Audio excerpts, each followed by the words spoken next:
As if on cue, a massive figure burst through the tree line. It was a Tikbalang, its horse's head grotesquely melded with a muscular human body. Its eyes glowed with an eerie red light, and steam billowed from its nostrils. "Run!" Tala cried, pulling Diego onto her back. With a leap that defied gravity, she bounded into the forest, her hooves barely touching the ground as they fled into the night. Diego clung to Tala, his heart pounding with a mixture of fear and exhilaration.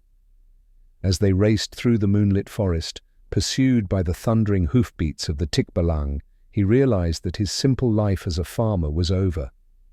He was now part of a world of magic, danger, and wonder, and at the center of it all was Tala, the enchanting Tayho who had stolen his heart. The chase was on, and the fate of two worlds hung in the balance.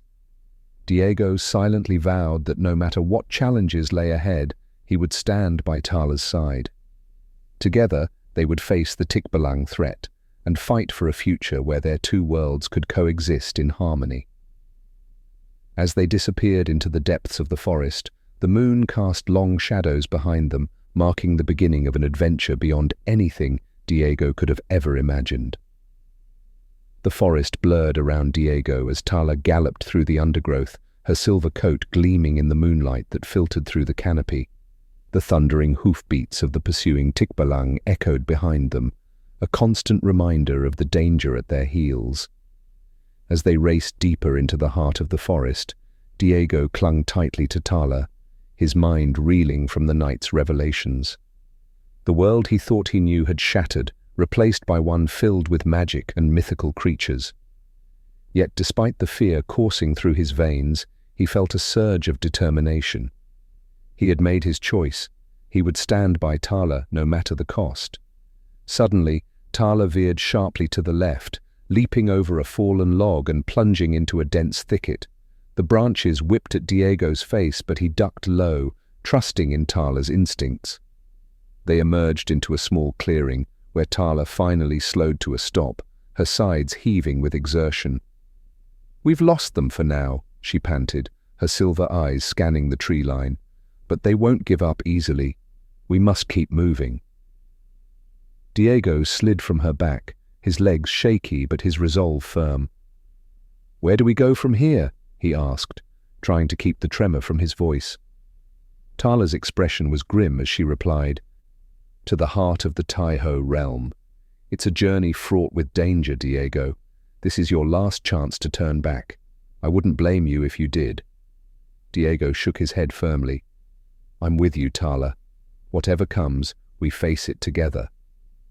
As they set off once more, Diego marveled at Tala's grace and power. In her Tayho form, she moved with a fluid elegance that seemed almost impossible for a creature of her size. Her antlers, which he had initially thought delicate, now gleamed with an inner strength, and he could sense the magic that flowed through her very being. Their journey took them through parts of the forest Diego had never seen before. Ancient trees towered overhead, their branches intertwining to form cathedral-like arches. Bioluminescent fungi cast an ethereal glow over moss-covered stones, and the air hummed with an energy that made the hairs on the back of Diego's neck stand on end. As they traveled, Tala explained more about her world. The Tayho, she told him, were guardians of nature's balance, using their magic to nurture the forest and all its inhabitants. The Tikbalang, once peaceful forest spirits, had been corrupted by the dark warlock Etim's promises of power. As if in response to her words, the forest around them suddenly grew still.